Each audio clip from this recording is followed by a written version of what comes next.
So I was curious to ask you about, you've seen teams practice well and not play well and vice versa. Can you tell when a team's ready to play? I think what you can tell is when there's urgency. You know, that's what you can tell. Ultimately, whoever you play has some part in that decision in terms of how well you play.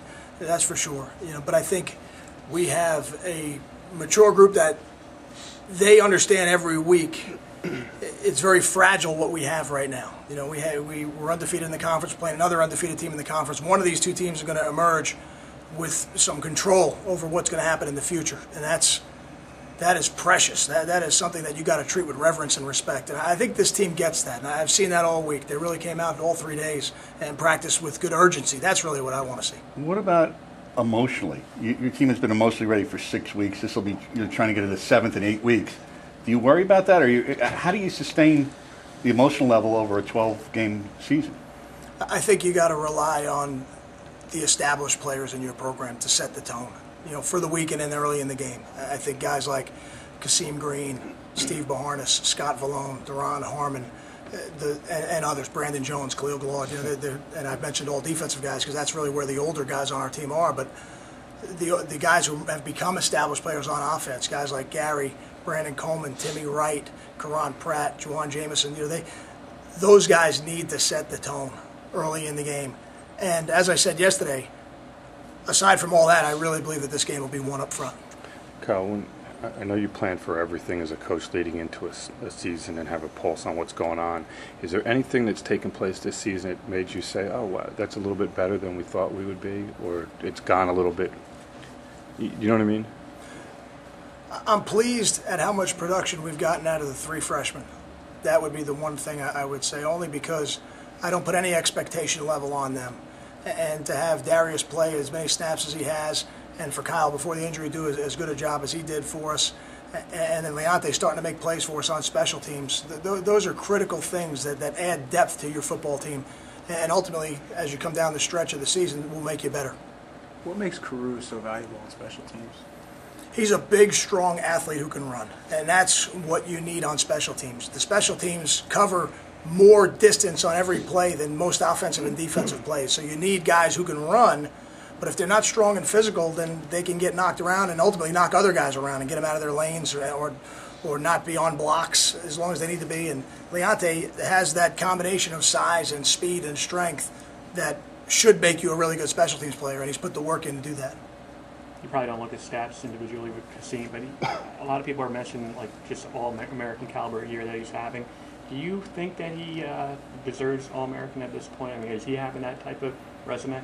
I think it's 2 different questions you asked. I think to ask if somebody should be an All-American only halfway through the year is a tough question.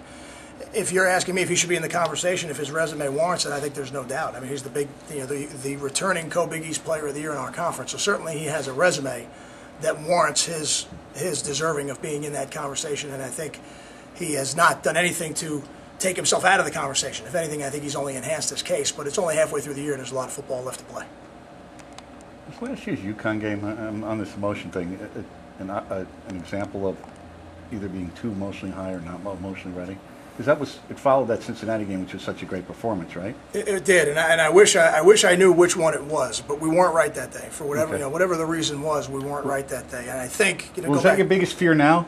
That you can't control that? You never know when they're going to be not right? As a coach, you never know. But I would say this, that game has probably served us well to do what you talked about in your first question, to be ready every week. Okay. I think that game is a great and recent reminder of how quickly things can go away.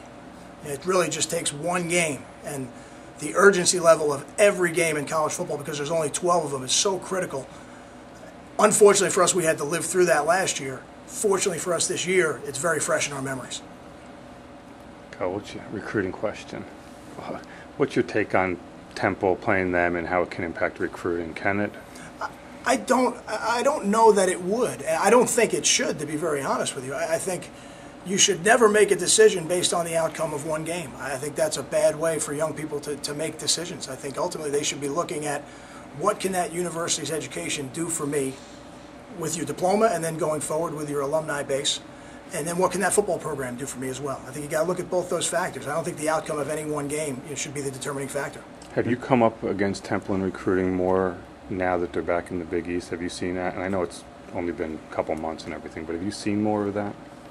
I think Temple has always recruited New Jersey. I don't think that's nothing new.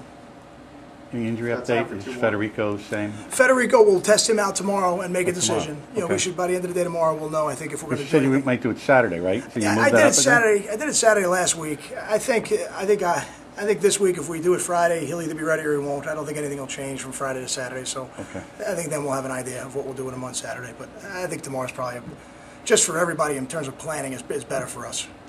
Anything else injury-wise? Everything's okay? No, everybody else, you know, that finished the game last week is healthy and ready to go. And Kyle Kanko would be Borghese. Correct. It'd be the same as last week. Borghese would be our starter. Okay. Thank you.